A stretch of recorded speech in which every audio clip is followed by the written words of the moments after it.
There's a moment that comes after burnout that no one really prepares you for. It's the moment where the panic quietens down, the constant anxiety lifts, you can start sleeping again, you're thinking more clearly, and on paper, it's starting to look like you're getting better. But inside, something still feels off. You're not drowning anymore, but you don't feel alive either. You're functioning again, but the color hasn't really come back. And because you're no longer in crisis, you start to wonder why you feel so disconnected. That moment is what I wanted to talk to you about today. Welcome to the Lead World channel, where we explore the inner world of leadership, well-being, and what it means to build a business that doesn't break you. My name's Trevor. I'm a UK-based hospitality business owner and leadership coach. I built a multi-award winning restaurant and cocktail bar called Occo Rocco, and I built it from the ground on up without any hospitality background, learning everything in real time while carrying the responsibility for the staff, their livelihoods, their finances, the systems, the customers, and the culture. And for a long time, I believed that being needed meant being strong. It's taken me years to properly get my head around burnout, overwhelm, and overload. Not years after it happened, years while I was in it. I went through it for a long time before I even recognized what it was. The anxiety, the inability to sleep properly, the constant stress that never really switched off, the loneliness that creeps in when you're the one that everyone relies on, but no one really checks in on. All of that became normal to me. And then there were the panic attacks. At first they were small, infrequent, still worrying, but manageable enough that I could explain them away. Stress, too much coffee, or a bad week. I kept going because the business needed me, the team needed me, and I thought that pushing through was what leadership looked like.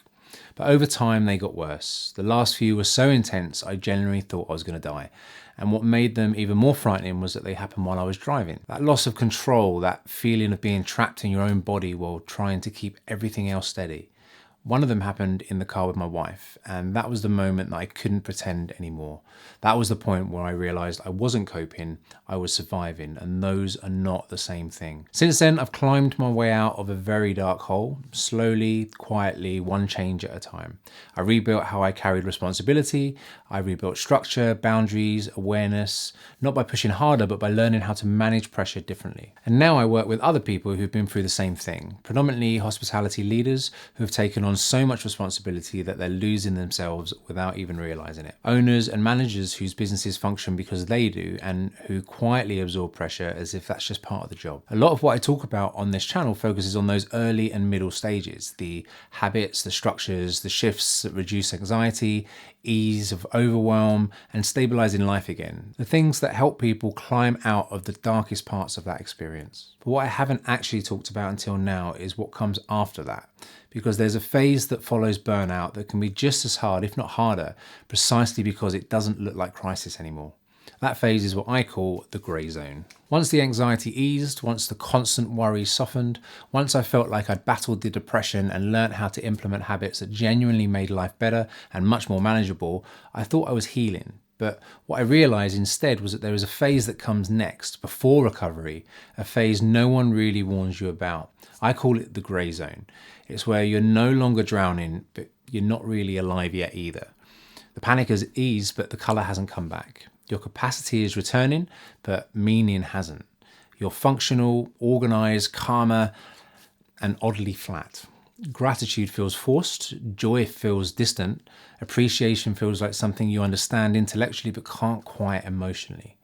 And this is where pressure management becomes critical, because this isn't a motivational problem. It isn't a gratitude problem. It isn't a mindset failure. It's what happens when a nervous system that lived under sustained pressure starts to come out of survival mode but doesn't yet feel safe enough to open back up. One of the biggest mistakes we make in this phase is assuming everything is wrong with us.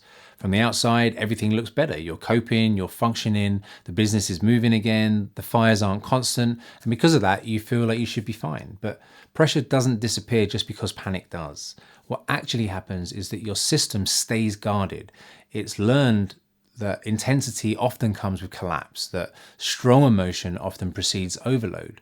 So it keeps everything muted, including the good stuff. That's not brokenness, that's protection. In hospitality, we normalize this. We're used to operating under load. We pride ourselves on resilience, on being able to hold things together when it matters. But the hidden cost of that is that we rarely learn how to stand down safely. We know how to push, and we don't know how to reopen. And that's why the grey zone can feel so confusing. There's no obvious problem to fix, no emergency to respond to, just a quiet sense of disconnection that you can't quite put your finger on. I notice this most clearly during meditation and breath work. Every morning I meditate and I do some guided breath work, and often the theme of those sessions is gratefulness. You're asked to bring something to mind that you're grateful for and to really feel that emotion while you're doing the exercise. For a long time, I couldn't. I could list things, my wife, my business, my life, but when it comes to actually feeling gratitude in my body, I just drew a blank. I struggled to remember what it felt like. And that was really unsettling, because when people talk about recovery, they talk about the joy of returning, about appreciation flooding back in, about feeling alive again. But I wasn't feeling that. I wasn't anxious anymore, but I wasn't joyful either.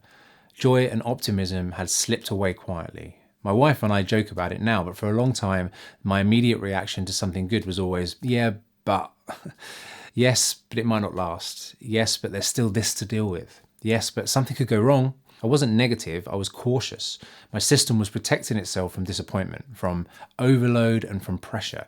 It took me a long time to even see that pattern, and even longer to start loosening it, because you can't force joy back into a system that doesn't feel safe enough to hold it. Before I go any further, I want to briefly mention something that might help you make sense of where you are right now.